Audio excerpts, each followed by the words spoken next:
আজকে কি রান্না করছো তুমি? স্যার আজকে কি রান্না করছো কসাই?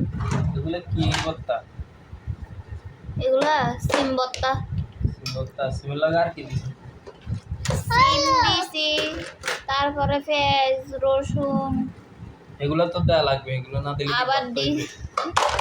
আবার দুইটা মাছ দিছি, মাছের পিস নারকেল মাছ। আপনার হুম, মজা হয়েছে। আমার বেশি তো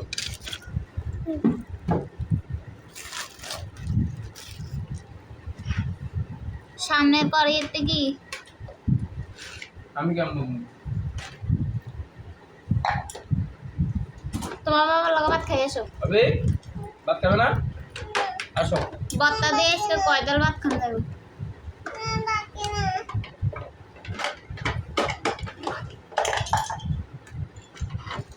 দুইটাল। আর দিতা দুইটাল খাই কিন্তু দেখার লাগবে। তাহলে আর বাকি আছে নাস্তা খাইছি না।